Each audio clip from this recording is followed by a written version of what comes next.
Mecanismos da mediunidade. Capítulo 4, Matéria mental. Pensamento do Criador.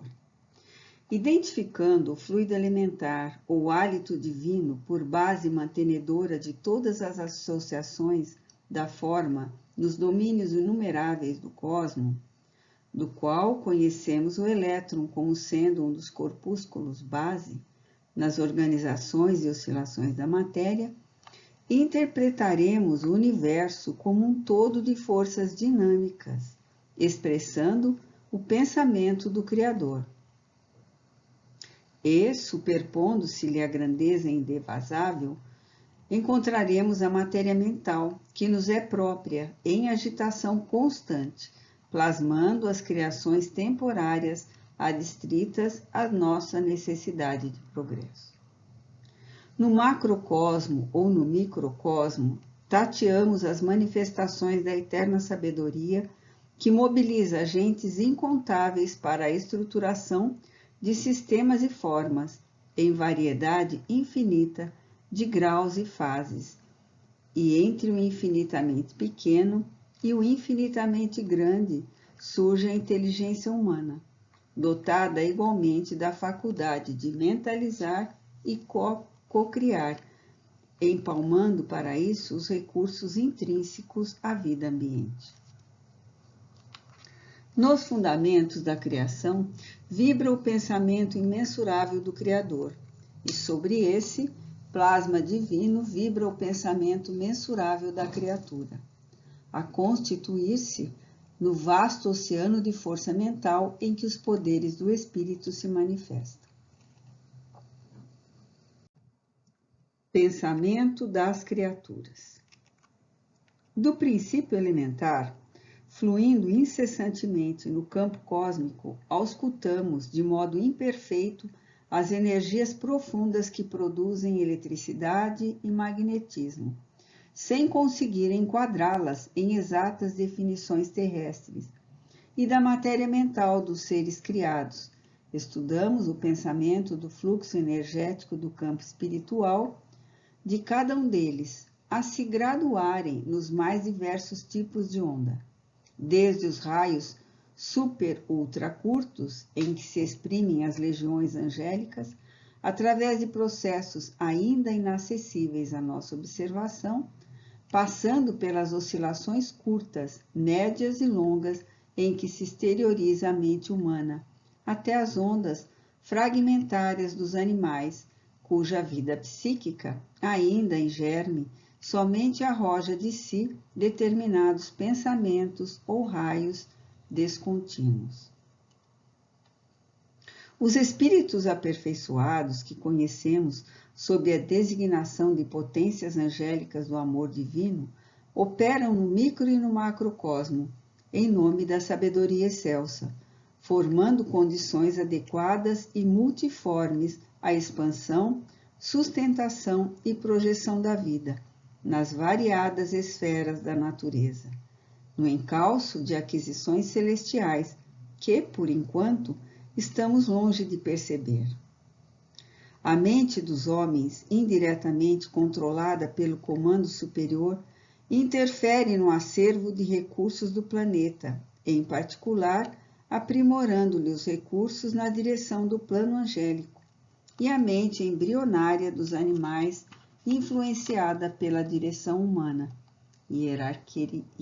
hierarquiza-se em serviço nas regiões inferiores da Terra, no rumo das conquistas da humanidade. Corpúsculos mentais.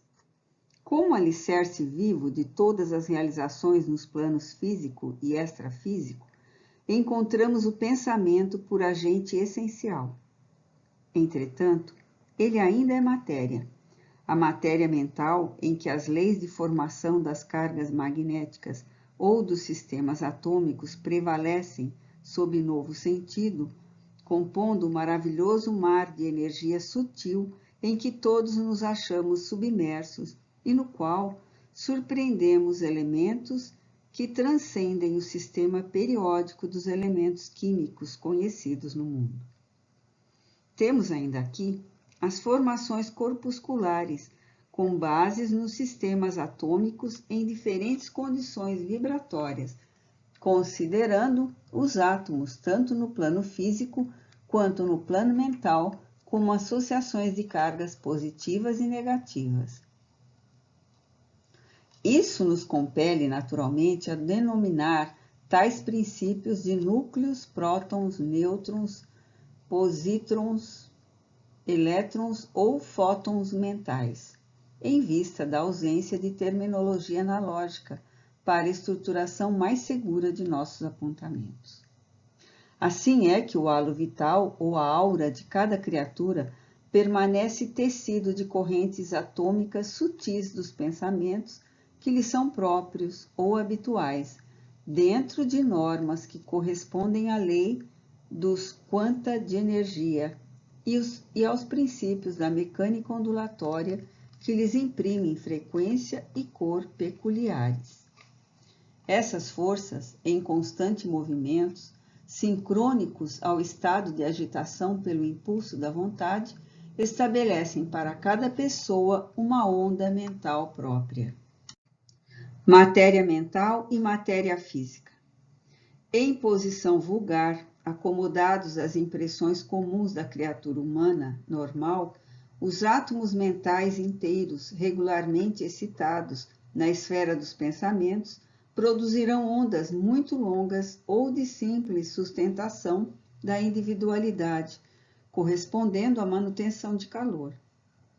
Se forem os elétrons mentais nas órbitas dos átomos da mesma natureza, a causa da agitação em estados menos comuns da mente, quais sejam os de atenção ou tensão pacífica, em virtude de reflexão ou oração natural, o campo dos pensamentos exprime-se-á em ondas de comprimento médio ou de aquisição de experiência por parte da alma, correspondendo à produção de luz interior.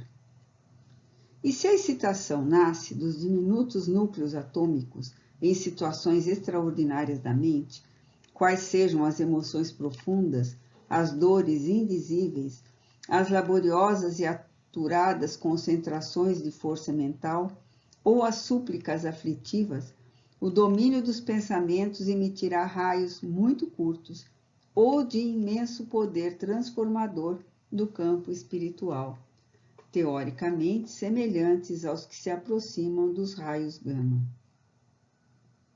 Assim, considerando a matéria mental, embora em aspectos fundamentalmente diversos, obedece a princípios idênticos àqueles que regem as associações atômicas na esfera física, demonstrando a devida unidade de plano do universo.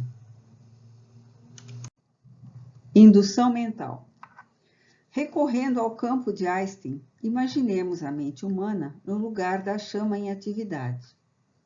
Assim, como a intensidade de influência da chama diminui com a distância do núcleo de energias em combustão, demonstrando fração cada vez menor, sem nunca atingir a zero, a corrente mental se espraia segundo o mesmo princípio, não obstante a diferença de condições.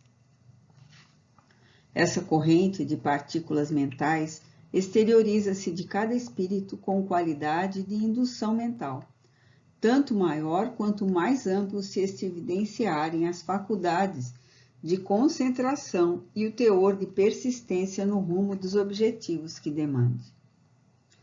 Tanto quanto no domínio da energia elétrica, a indução significa o processo através do qual um corpo que detenha propriedades eletromagnéticas pode transmiti-las a outro corpo sem contato visível. No reino dos poderes mentais, a indução exprime processo idêntico, porquanto a corrente mental é suscetível de reproduzir as suas próprias peculiaridades em outra corrente mental que se lhe sintonize. E tanto na eletricidade quanto no mentalismo, o fenômeno obedece à conjunção de ondas, enquanto perdure a sustentação do fluxo energético.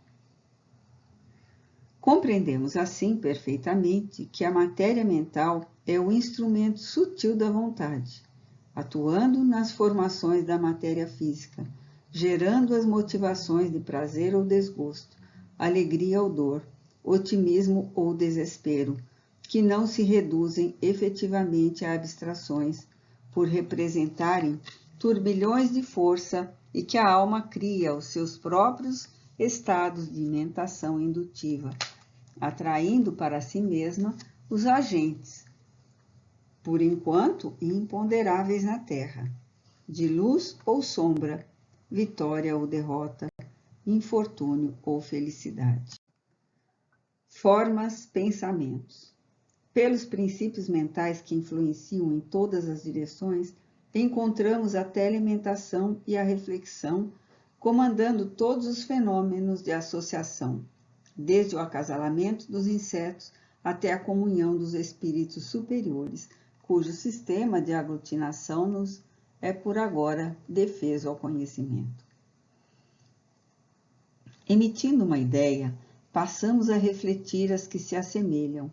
Ideia essa que para logo se corporifica com intensidade, correspondente à nossa insistência em sustentá-la, mantendo-nos assim espontaneamente em comunicação com todos os que nos exposem um modo de sentir. É nessa projeção de forças a determinarem o compulsório intercâmbio com todas as mentes encarnadas ou desencarnadas que se nos movimenta o espírito no mundo das formas pensamentos, construções substanciais na esfera da alma, que nos liberam o passo ou nos escravizam, na pauta do bem ou do mal de nossa escolha. Isso acontece porque a maneira do homem que constrói estradas para sua própria expansão ou que talha algemas para si mesmo, a mente de cada um, pelas correntes de matéria mental que exterioriza, eleva-se à gradativa libertação no rumo dos planos superiores ou estaciona nos planos inferiores, como quem traça vasto labirinto aos próprios pés.